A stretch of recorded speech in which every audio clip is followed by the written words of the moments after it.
The following is paid programming. Welcome to Something More with Chris Boyd, certified financial planner practitioner and founder of Asset Management Resources, LLC, a registered investment advisor firm. We call it Something More because we like to talk not only about those important dollar and cents issues, but also the quality of life issues that make the money matters matter. Here he is, your fulfillment facilitator, your partner in prosperity, advising clients across the country, your host, J. Christopher Boyd. Thanks for being with us for another episode of Something More with Chris Boyd, another segment. We are here again with Jeff Perry, investment advisor representative with Asset Management Resources. Jeff, thanks for co-hosting with me again. Happy to be here. Thank you. And thank you. And we are here with Brian Regan.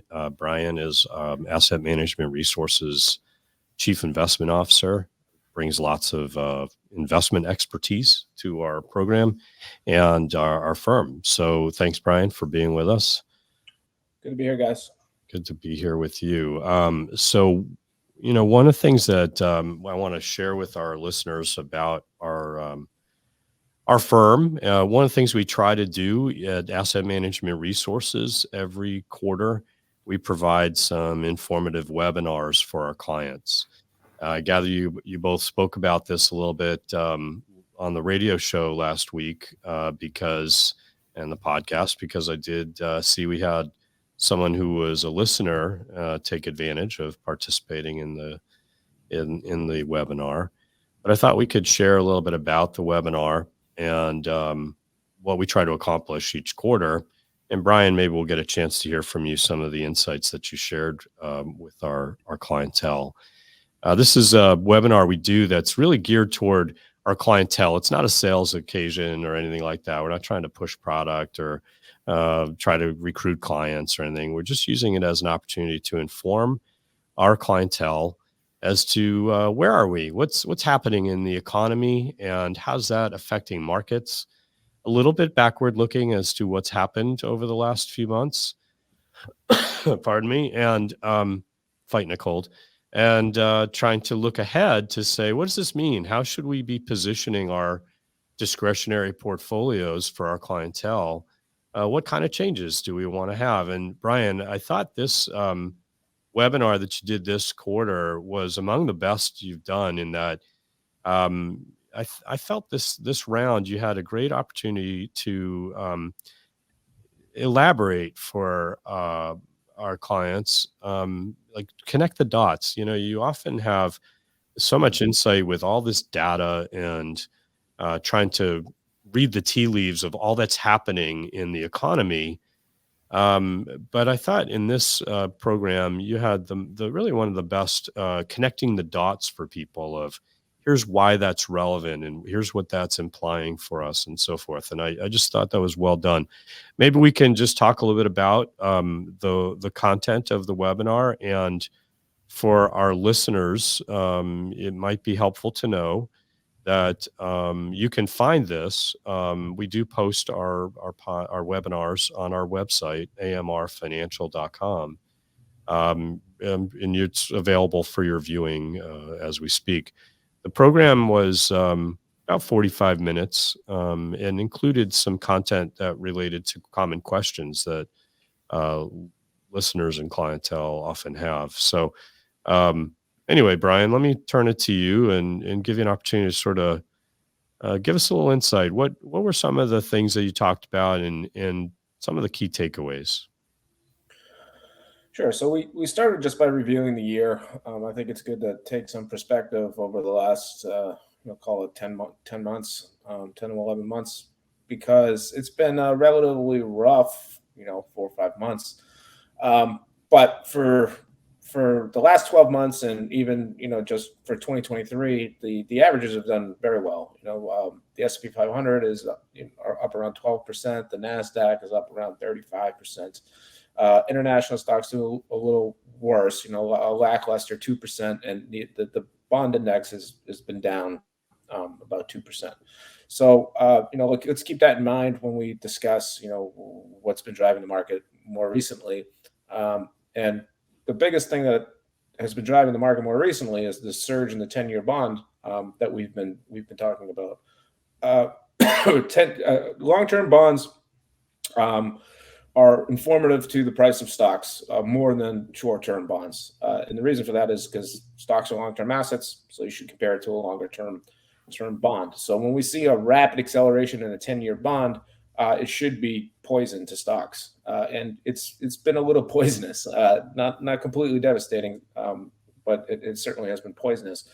And over the last 6 months, the 10-year has gone up a little bit over 1%, and the Fed expectation of being higher for longer contributed about 30% of that.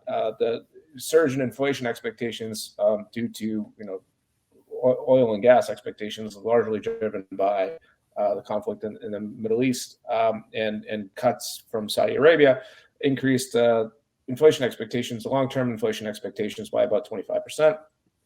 And finally, it's really been driven by this rapid increase in growth that we're having in the U.S., well above trend, and that I estimated that's another 20%. So if you add all that up, you'll notice that it doesn't add up to 100%. And I think there's an argument to be made that the 10-year Treasury is a little too cheap right now. But you could also say that quantitative tightening and fiscal deficits are playing a role on the margins and making up that difference.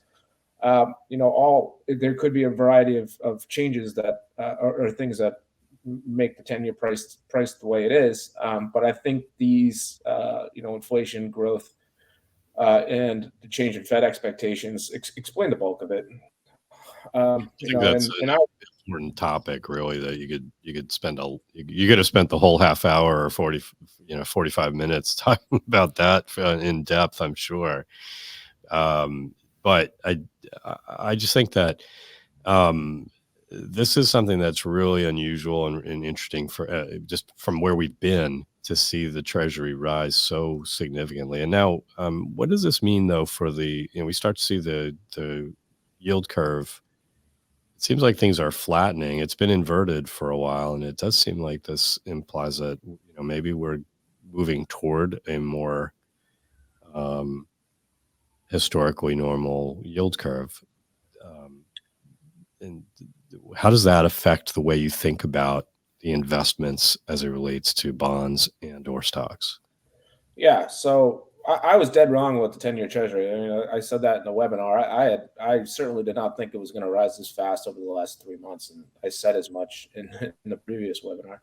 But one thing that we did do is we stuck to our yield curve discipline, which I think is what you're getting at. And the yield curve has been very inverted, and you've been able to take advantage of being short on the curve, where you can get paid a lot of yield and not take a lot of risk. And that's where we've been focused. And even though I was dead wrong on the direction or violent move in the 10-year Treasury, I was humble enough to realize that the bulk of our clients' money should be focused on the short end of the curve. And Chris, you're right. It has been inverted for a while. It is flattening, but we should see a term premium in the longer end of the curve, and we still don't have a term premium. So there's certainly an argument to be made that if the short end of the curve continues to stay high for an exceptional long period of time, or even goes higher, the longer end of the curve will continue to rise until we do have that term premium. And that's a kind of something that we have to be mindful about when we're positioning, particularly the equity portfolio, because if we do have another 100 basis point surge in the 10-year, it's likely not going to be great for stocks. So that's partly why we have been underweight stock, and we continue to be underweight stock here going into the fourth quarter. Excellent. Didn't mean to take you off track, but I think that I don't know. This is something I think we'll talk about more in the future as well. Just what's the paying attention to this Treasury it seems like so relevant to where we think things might be moving. Chris, can I take a left-hand turn here for a second? Yeah, go for it. I'm not sure if our listeners caught this or not, but here we have a chief investment officer indicating that he didn't make a perfect decision. And for the consumers of financial news, whether it's on CNBC or watching other webinars, this is something you just don't see people admit. You see people making these bold predictions, these pumping a stock or saying we're having a recession tomorrow or the sky is ending or buy this stock and triple your money. All these things that no one's ever held accountable on the talk shows that get everybody going. CNBC, most notably, Fox Business, they all do it. Or if you're on a webinar for some other company and you see people telling all the good news, everything's always roses and sunshine. Right. But the investors are not, long-term investors are not served by that type of one-sided information where they're only getting stories of victory, right? And Yeah. so, Brian, I just want to compliment you on the way that you handled the webinar, the way that you handle yourself generally. You tell it like it is. You're always straight up. No. Put it out there. No baloney sauce. Jeez, I'm not prepared. Yeah.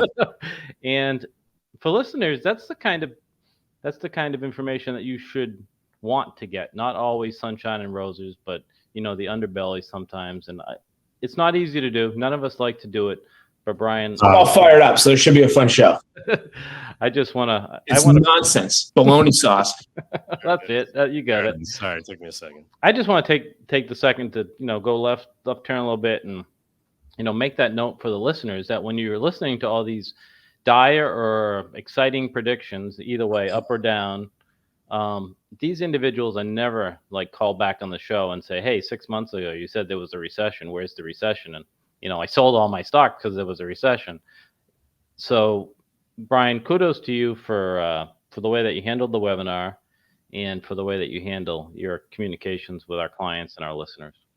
Well, I appreciate that, Jeff. And if you invest long enough, you're going to be wrong a lot. And if you can't come to terms with that, it's probably not the right business for you. And what I've come to realize is, yes, you want to be right more often than you're wrong. But when you're wrong, you don't want it to be too devastating. And when you're right, you want to be so right that it offsets your faux pas. So that's kind of what I'm talking about when we're saying that despite being wrong, having a disciplined portfolio, not putting all my chips on one side of the table, right. Was the right thing to do. And despite being wrong, we actually added a lot of risk-adjusted value to our clients over the last 3 months because we took a more disciplined approach. And the other thing is there's no shortage of opinions. There's no shortage of social pressure to do one thing or another. There's certainly career risk whenever you put anything out there. But you need to accept all that if you're going to do this for a living. And you need to have the courage of your convictions, but you also need to fall on your sword when you're dead wrong. In this case, I was dead wrong, and saved by an asset allocation discipline. Yeah, and had the right structures in place to be positioned in a way that didn't adversely affect us. I think that it helped in some respects, that we were positioned with that short end of the curve was really fabulous. So let's talk about some of the other aspects of the webinar. So we talked a little bit about the move in the Treasury, certainly a relevant one, and how that was impacted our portfolios and so forth, and how we were positioned for that. Let's talk about some of the other developments that you talked about in the webinar. Yeah, I put out a bull case and a bear case in the webinar. I think there are things beyond the 10-year Treasury, which is the most important thing that we're watching right now that I think are worth keeping an eye on, and they might be further away from the headlines, but could be the trigger for an eventual recession if we do have one. And mostly, I'm talking about cracks in the credit market. We're seeing financial institutions tighten up their credit profiles. If you're a small business, it might be harder to get a loan, or it might be harder to get as much money in your revolver, for example, than it was at the beginning of the year. We're seeing excess savings come down. We're seeing younger borrowers start to have delinquencies. Right. And we're starting to see a maturity wall for speculative grade debt come in 2024 and 2025 and beyond. These are all things that I don't think people necessarily pay attention to on a daily basis, but speculative grade debt that needs to be rolled over is going to pay a significantly higher interest rate. It's going to affect smaller companies with smaller margins. This isn't going to affect, the Googles of the world. It's going to affect, smaller companies that with smaller margins, with smaller moats, which is going to likely lead to more bankruptcies. It's likely going to lead to higher credit spreads. So these are things that we need to monitor and look out for. Now, the bull case is very convincing. I mean, we're expecting some significant earnings growth from the S&P 500 and from small cap stocks. The S&P 500 is expected to grow earnings by about 12% in 2024 and again in 2025, actually. And in small caps, we're expecting about 10% growth. This is kind of at odds with where the consensus is on what stage we are in the economy, right? If we're in this late stage cycle, you would expect to see growth moderating. And we know that at 5% GDP growth, it's certainly not moderating. We would expect, maybe we would start to see cracks in the labor market. Maybe we would start to see cracks in earnings expectations. None of that's really happening, right? A lot of what we're seeing is reflective of mid-cycle, and the prices of some assets are reflective of a recession, as I think market participants expected a recession. So we're in this kind of murky area where I think there is a little confusion on where we are in this economic cycle. It could be mid-cycle. We might have already priced a recession in for certain assets, and we're probably in the late cycle. But there's certainly things that we're seeing that aren't reflective of this late cycle, expectation. So that makes asset allocation interesting and a little bit more challenging, right? It's possible, it's likely we're in the late cycle, and then if that's the case, you want to be a little bit more defensive. But earnings expectations are showing mid-cycle, which means you probably want to be a little aggressive or at least neutral in your asset allocation. So. And at the same time, we have a 10-year surging. I don't think it would be an impossible expectation for it to reach 6%, because that would price in a term premium above what Fed funds is today.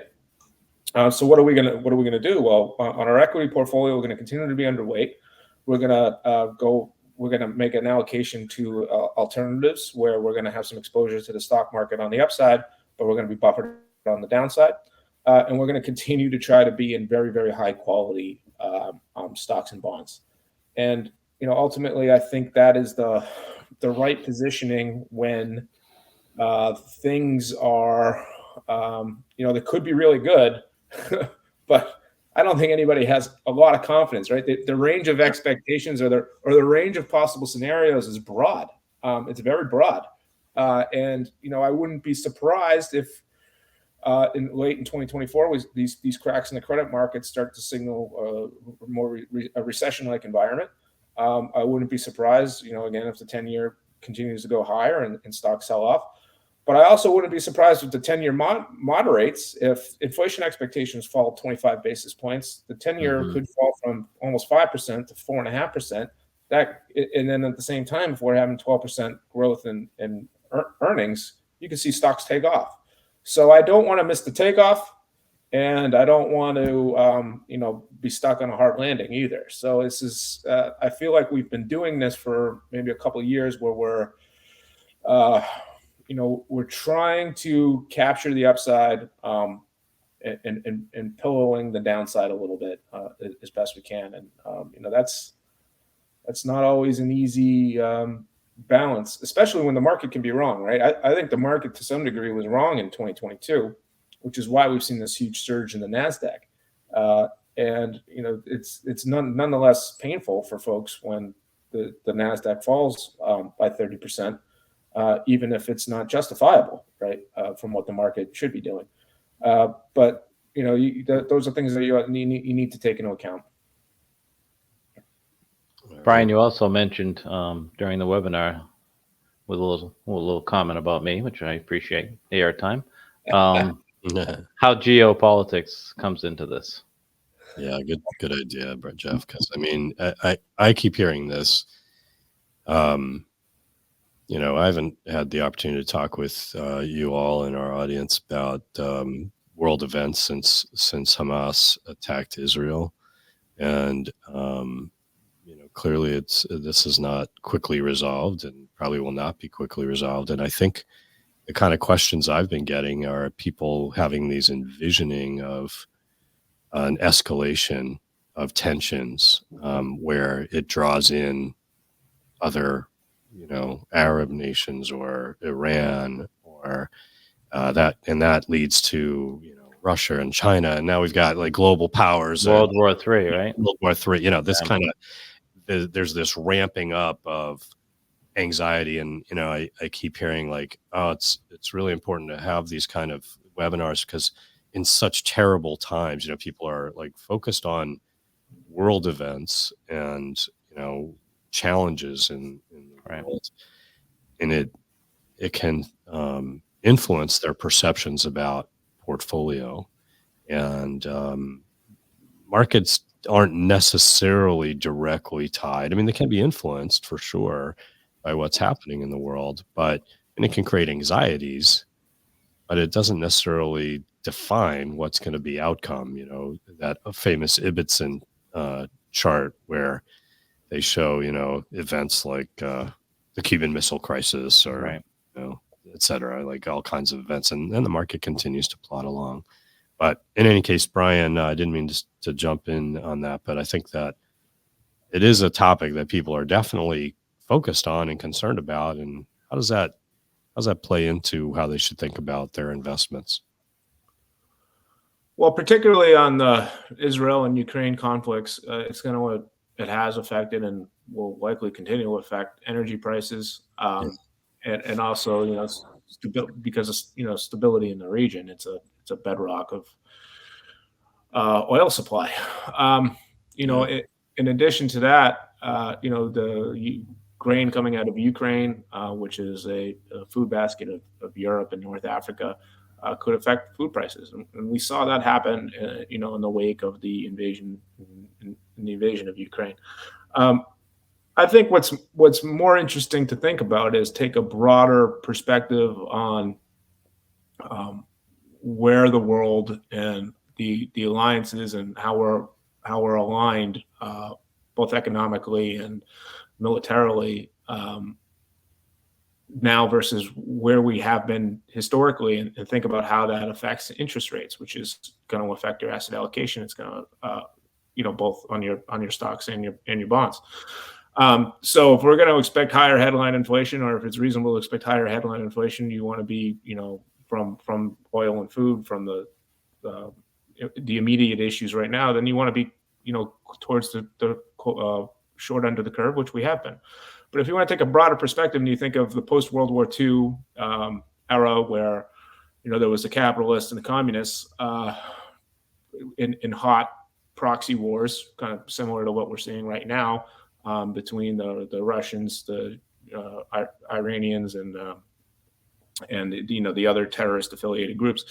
We're seeing proxy wars, right? Very similar to Vietnam or Korea.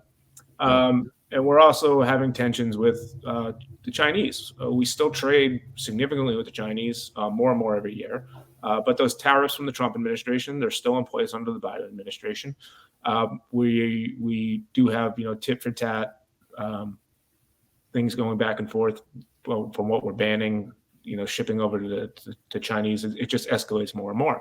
But I think the more interesting things and the difference between the post-World War II era and today is that we do trade with China, and there's also this third party, India, which has over 1 billion people, which trades with everybody. So there is more globalization than there was in that 1944 to 1980 era. But it might be slowing a bit from where it was in the 1980 to got to wrap it up to 2019. So we're going to see higher interest rates because of that lack of globalization, which we've seen. We have real interest rates of 2% now, where they were 0 or negative in the 2010s. Well, check out the webinar for the full details of what we've spoken about, and you can get some insights. And you can find that on our website, amrfinancial.com. And if we can be of help to you, don't hesitate to reach out. Until next time, keep striving for something more. Thank you for listening to Something More with Chris Boyd. Call us for help, whether it's financial planning, portfolio management, insurance concerns, or those quality of life issues that make the money matters matter. Whatever's on your mind, visit us at amrfinancial.com or call us toll free at 866-771-8901 or send us your questions to radio@amrfinancial.com.